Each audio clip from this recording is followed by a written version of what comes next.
Olá, bem-vindos ao Classe dos Professores. Então vai lá, ó, pegue sua Bíblia, pegue sua lição e vem estudar com a gente.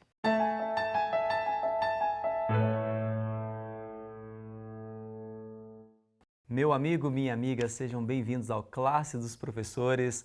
É a sua lição em qualquer hora e lugar. Eu não sei onde você está, mas eu tenho certeza que aí mesmo você vai poder tirar um tempinho agora para juntos estudarmos a Palavra de Deus. Olha só, estamos na lição 8 e o título é Sabedoria para uma Vida Justa. Antes de nós começarmos a lição, eu queria aqui mandar um abraço muito especial para você que está nos acompanhando, que esteve durante todo esse trimestre até aqui e eu tenho certeza que vai continuar até o final dele, né? Estudando junto o livro de Salmos. Olha só a nossa lição, olha que capa mais bonita, ó, o livro de Salmos. E aí nós estamos na lição 8, como eu te falei, sabedoria para uma vida justa, um verso maravilhoso, pessoas maravilhosas que temos aqui também para juntos estudarmos a palavra de Deus, mas a nossa alegria maior é saber que você está aí nos acompanhando, que você está aí também compartilhando essa mensagem com outras pessoas, e isso é muito importante, porque ajuda a potencializar esse conteúdo para que a mensagem chegue a outras pessoas também. E aí você pode, além de compartilhar, clicar lá no joinha, confere se você está inscrito nesse canal, porque pode acontecer de você estar aqui toda semana acompanhando e nunca prestou atenção se de repente está inscrito ou não. Às vezes não está ainda. Já pensou? Vai lá, dá uma olhadinha, vê se está marcado como inscrito. Se não tiver, já clica lá agora mesmo. É legal porque se você fizer isso, toda vez que entrar um conteúdo, entrar um programa novo do Classe Professores, você vai já receber uma notificação aí no seu YouTube e aí você vai poder estar acompanhando, ok? E eu queria mandar um abraço muito especial para Marilene Lima. Ela é de Cabo Verde, é Minas Gerais. Marilene, se você estiver aí assistindo, comenta aqui pra gente. Eu fiz uma pesquisa aqui, eu vi... África. É na África? Então, eu fiquei na dúvida, porque tem Cabo Verde da África e tem Cabo Verde lá em Minas Gerais. Aí eu não sei de que lugar que é, mas vai lá então, tira essa dúvida pra gente. É África ou é Minas Gerais? Vai lá. Outra coisa, um abraço especial também para Udenice Gomes, da igreja de Armando Mendes, Manaus. Inclusive, Udenice, você até comentou que tem um grupo de oração. Então faz o seguinte, ó, tá vendo aí ó, esses comentários que estão aí embaixo? Muita gente coloca pedido de oração aí, já pega esses pedidos e leva lá para o seu grupo de oração, beleza? Vamos orar então por todos esses pedidos, viu? Quanto mais oração, mais poder. Então, pessoal, olha só, aqui nós temos uma equipe maravilhosa para juntos compartilharmos a palavra de Deus com você, tá? Do meu lado aqui tem o Alex.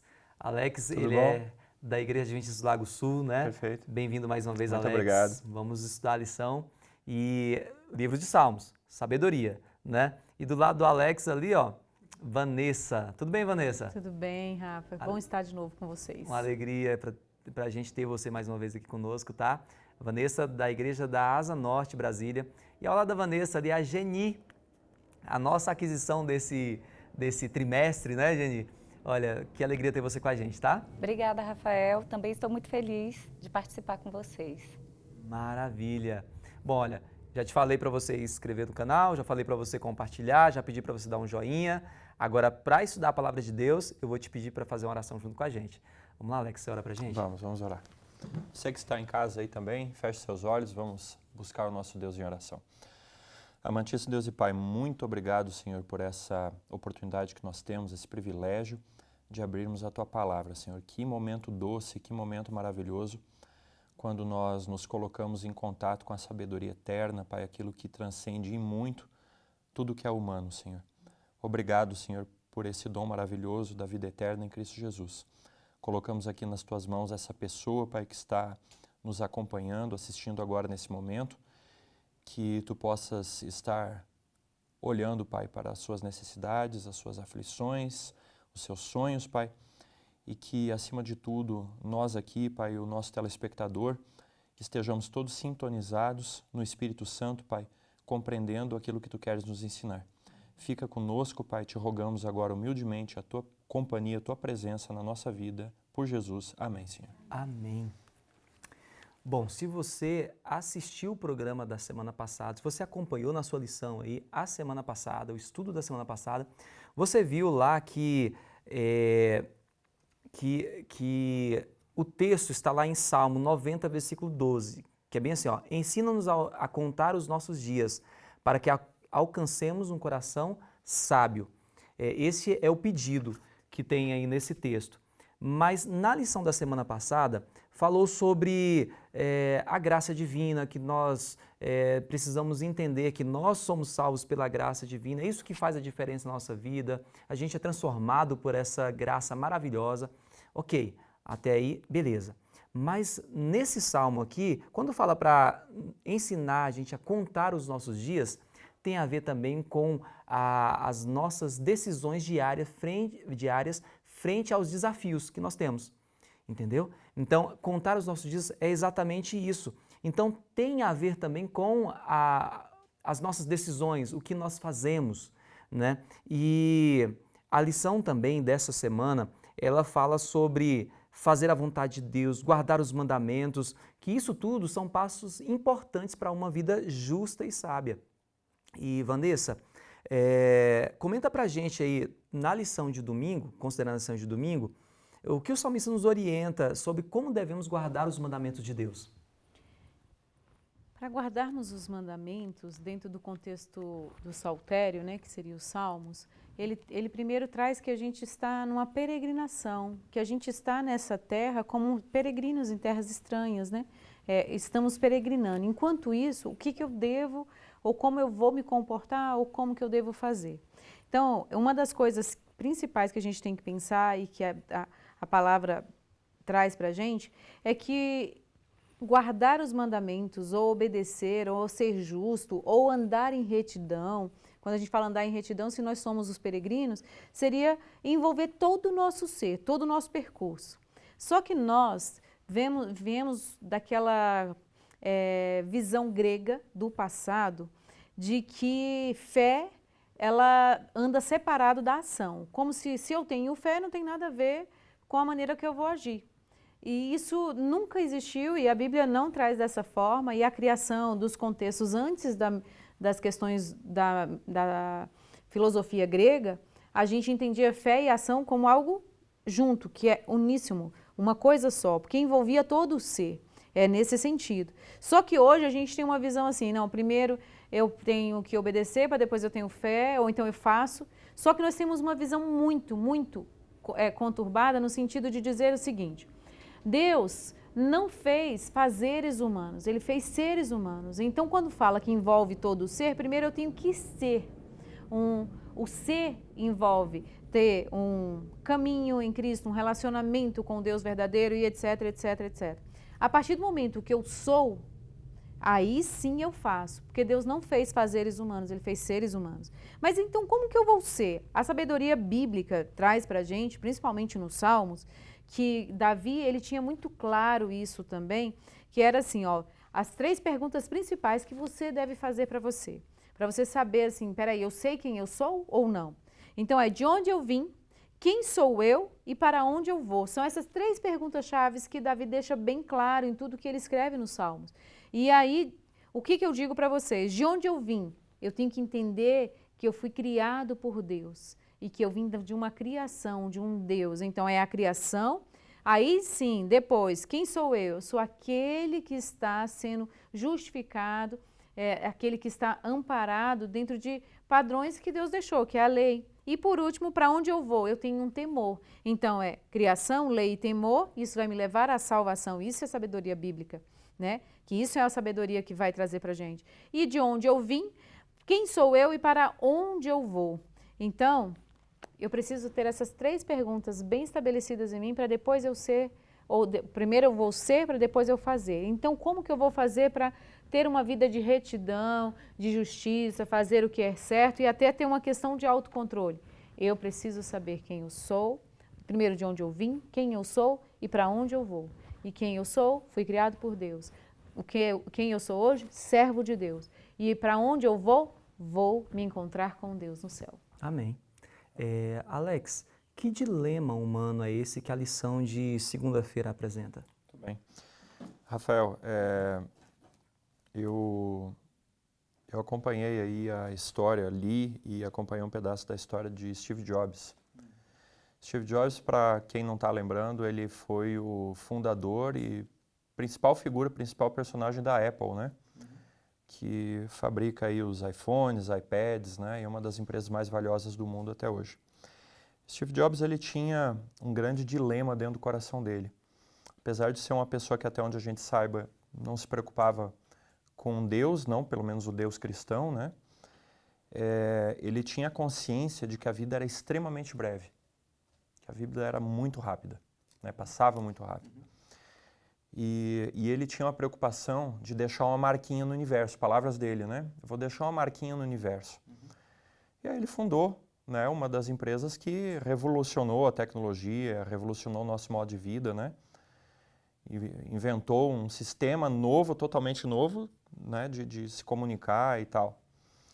Agora, o que me chama a atenção nessa história, né? Quando a gente vai lá para o Salmo 90, que a lição está trazendo para a gente, aí tem mais alguns versinhos ali no 102, no 103 também, a gente vê exatamente isso, né? Deus está dizendo para a gente que a vida é muito breve, é muito passageira, nós mortais, né? Então, quando a gente olha para a natureza, a gente olha para o universo, a gente olha para o ciclo das coisas e como a vida passa rápido, né? Num instante a gente é criança, aí a gente pisca os olhos, de repente você já está com cabelo branco, já está com problemas de saúde, já está, enfim, a vida vai avançando, é muito rápido. Então essa é a grande angústia, ou uma das grandes angústias existenciais do ser humano, né? E a Bíblia nos convida a contemplarmos um pouco. E algumas pessoas não entendem, por exemplo, como é que a Bíblia traz esses assuntos para a gente, né? E você vai, por exemplo, no livro de Eclesiastes, que trata de um tema muito próximo, muito correlato, né? Que Salomão diz assim, ó, há mais sabedoria na casa de luto do que na casa de alegria. Mas como assim? Será que a Bíblia é depressiva? Será que a Bíblia é contra a alegria? Não, a gente já viu lá na lição 2 que não é isso, né? Mas por que Salomão convida a gente, né, assim como o salmista aqui, no Salmo 90, convida a gente a parar e contemplar a brevidade da vida humana? É justamente por isso, para a gente reconhecer o quão limitado a gente é na nossa condição de criatura e, pior do que isso, na condição de criatura pecadora, né? E o quão carentes, quão necessitados nós somos de Deus. Lá na Bíblia nós encontramos também que Deus colocou a eternidade no coração do homem. Então, apesar de nós sermos passageiros, de nós sermos mortais, susceptíveis a doenças, a acidentes, a uma série de questões, nós ainda assim temos o desejo da vida eterna. Então, esse é o grande dilema, né? Desejamos a vida eterna, somos cônscios da nossa finitude. Olhamos para o universo, olhamos para tudo e perguntamos para nós mesmos qual que é o significado da nossa existência. Eu lembro que um irmão lá da igreja onde eu frequentava um tempo atrás, né, de uma outra cidade, ele sempre falava isso, né? A gente tem que trabalhar como se Jesus fosse voltar daqui 1000 anos, mas se preparar como se ele fosse voltar agora, né, em qualquer momento. Então a gente tem que viver aí dentro dessa realidade, né, de lidarmos com essa situação deste mundo aqui, né, com planejamentos para nós não passarmos necessidade, com objetivos claros e bem definidos aqui nessa terra e possível de ser alcançado também, mas com essa extrema urgência de estar preparado para entregar minha vida hoje, né, se for necessário. Amém. Jani, na lição de terça-feira fala sobre um teste divino e eu queria que você explicasse para a gente aí como é que funciona essa questão desse teste aí. Ele acontece, por que ele acontece? Como assim? A palavra teste ou prova, por si só, já assusta muita gente, né? Eu sou professora e diversas vezes meus alunos perguntam, vai ter prova? Vai cair isso na prova? E como eu sou professora das séries iniciais, eu não tenho essa obrigação de ter uma prova, né? E eu acho Deus muito didático. E assim como eu prefiro avaliar meus alunos no processo, eu percebo ao longo da Bíblia que Deus faz esse tipo de avaliação também, ao longo do processo. Ele não diz assim, olha, eu vou levar você lá para tal lugar, tal dia e vou fazer um teste. Não, ele vai conduzindo. E com o povo de Israel foi desse jeito também. E no Salmo 81, versículo 7, diz assim, quando clamaste na aflição eu te libertei. Eu te respondi, oculto no trovão, provei-te junto às águas de Meribá. Esse versículo aqui, ele é um resumo da caminhada do povo, né? O povo estava sofrendo no Egito há muito tempo e eles clamaram e Deus ouviu. E essa provação que o Salmo cita nas águas de Meribá, nós conhecemos porque está em Êxodo 17. Se você em casa ainda não conhece, eu convido você a ler o capítulo 17 de Êxodo, que você vai ver o que aconteceu. O povo, naquela ocasião, já tinha presenciado vários milagres. Deus tinha tirado eles do Egito com mão forte, aberto o mar vermelho, milagres atrás de milagres. E mesmo assim, quando faltou água, eles entraram em desespero. E chegaram ao ponto, Moisés temeu pela própria vida naquela ocasião, né? E eles foram testados e reprovados, inclusive Moisés, né? Infelizmente. O objetivo do teste divino é fortalecer seus filhos e prepará-los para o cumprimento da promessa, como mostrado na história de José, né? No Salmo 105, versículos 17 a 22, lembra a história de José. E ao contrário do povo de Israel, José foi testado e aprovado. E olha que o teste de José foi longo, né? Ele teve aquele sonho. E quanto tempo depois que José realmente foi viver, né, os dias de glória. No livro História da Redenção, na página 73 e 74, diz que José é um exemplo para todas as gerações. Né? Muito forte isso, né? Embora estejamos expostos a tentações, devemos sempre compreender que há uma defesa à nossa disposição. Deus nos é um auxílio presente e seu Espírito uma proteção. José sofreu porque ele não abriu mão dos seus valores. E ele tinha colocado os interesses dele, a vida pessoal dele na mão de Deus. Naquela ocasião que ele foi acusado, né, tão cruelmente, tão injustamente, José confiou na mão de Deus. E no tempo certo, Deus deu a vitória para José e aquela imagem que poderia ter sido denegrida lá no passado, não foi, porque Deus estava guardando José. Quando nós passamos por provas, nós devemos ter em mente que é só uma caminhada. Nosso destino final não é esse mundo, né? E que as coisas vão passar, tudo ao seu tempo vai se ajeitar. Que Deus, ele não perdeu o controle, ele ainda está no controle desse mundo e da nossa vida também. E Geni, Vanessa e Alex também, vamos colocar o pessoal que está acompanhando ali a participar também aqui dessa nossa lição. Vai nos comentários aí, coloca um momento, uma provação que você passou em que você percebeu que na verdade era um teste que você estava passando.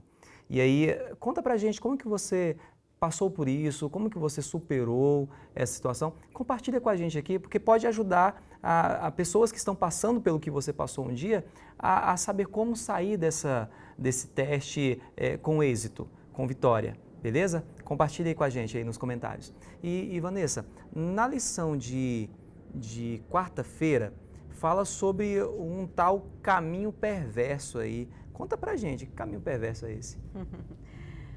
O caminho perverso que está citando aqui, ele é aquele quando a gente se inclina para o mal, que a gente não tem um controle de nós mesmos, né? Até no Salmos 141, traz um verso onde o próprio salmista traz assim, ora pedindo para Deus assim, controle as portas dos meus lábios, controle a minha língua, ou seja, controle a minha fala, né? Então, o que é o caminho perverso? É tudo aquilo que me inclina para o mal. Primeiro ponto que é o que me inclina para o mal, o segundo ponto é o que pratica o mal e o terceiro ponto é aquele que aceita o mal como algo assim, natural, eu posso fazer e está tudo bem. É como se a gente tivesse ali acomodado a maldade em nós. Nós nascemos pecadores e a maldade já é uma inclinação para nós. Nós já somos maus. Tem umas pesquisas científicas realizadas com bebês, a gente vê os bebezinhos e fala assim, ai, que coisa mais linda, tão doce, tão belo, não é isso? É isso mesmo, eles são lindos, maravilhosos. Mas pesquisas científicas provam que a proporção de força que eles usam ali de 0 a 2 anos, se eles usassem a mesma proporção de força quando estão empurrando uma pessoa, quando estão batendo ou quando está fazendo esse movimento, se eles tivessem adultos ali com 1,80 m, matariam.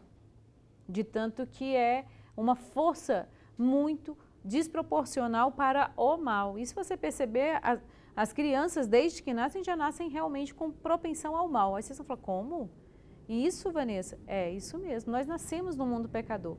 E tudo que me leva a fazer o que é mal é isso. Mas nós temos também um cérebro que não dá conta de controlar, que nós chamamos de controle inibitório ou funções executivas cerebrais, que seriam para a gente conseguir, por exemplo, eu não quero fazer tal coisa. Você começa a falar assim, tem até gente que fala, é só falar, não vou fazer, não vou fazer. Não adianta não, deixa eu dizer para vocês. O cérebro esquece a palavra não e ele faz o imperativo que vem depois do não, que é faça, certo? Tipo, não coma chocolate, não coma chocolate. Você vai levantar aí agora e vai querer comer o chocolate. E talvez vai comer o chocolate, porque o não, ele é esquecido pelo nosso cérebro.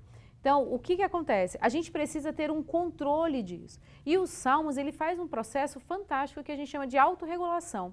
O que é isso? Os textos de Salmos faz a gente trazer um pouco da nossa emoção à razão e faz em muitos momentos você controlar até o mal. Então, quando a gente solta de uma vez as palavras, fala, eu vou falar e tem que falar mesmo, tô nem aí, a gente faz uma coisa chamada verborragia, que é vômito de palavras sem organização, que faz só mal para as pessoas e para si mesmo. E esse controle que o salmista pede é interessante porque ele está pedindo esse controle que ele sabe que nós não temos isso.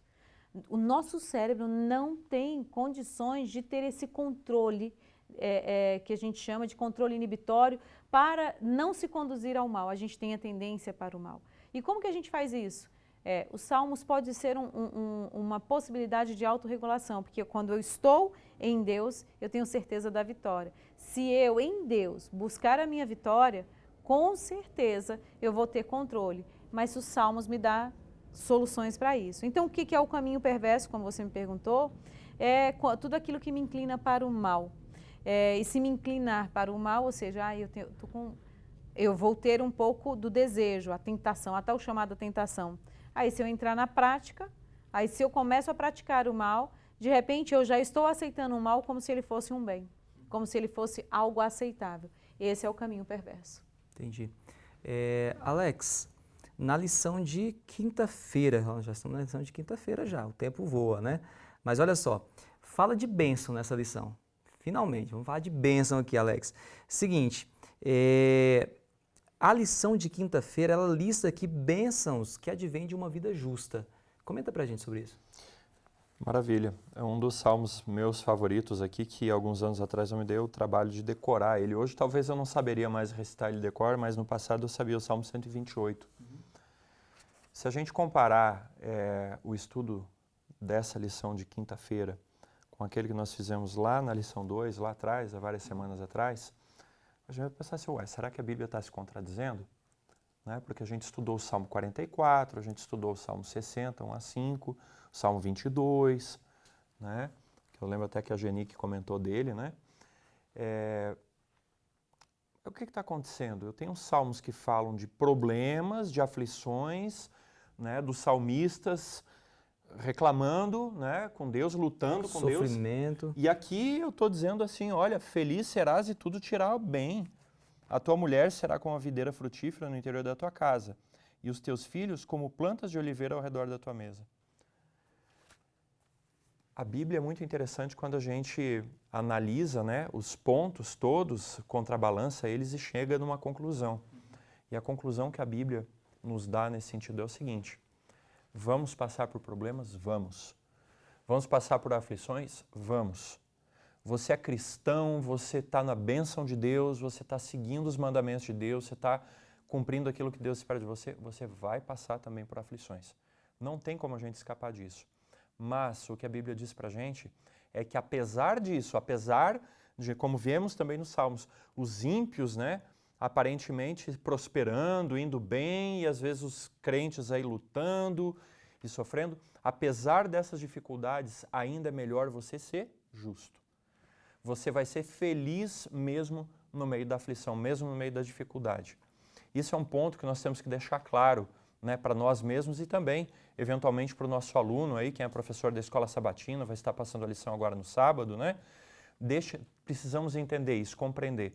A vida do cristão não é uma vida fácil. Não é uma vida que só sai na glória, é só carro importado, é só bem. Isso não está na Bíblia em lugar nenhum. Nós vamos passar por dificuldades. Mas ainda assim a Bíblia diz, olha, você vai ser feliz. E tudo vai te dar bem, mesmo com problemas na sua vida. Né? Primeiro, porque o reino de Deus ele é dado aqui pra gente, nessa terra mesmo. Né? E futuramente, na glória, quando Jesus voltar, nós vamos receber a herança dos salvos, né? Então algumas pessoas dizem, mas você é um iludido, você que é cristão, porque você fica esperando um céu.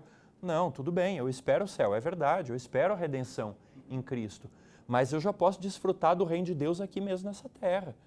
E a Bíblia diz pra gente que nós sendo cristãos nessa terra de pecado, por mais que a gente tenha dificuldades e problemas, ainda assim é o único caminho para a felicidade aqui nessa vida. Jani,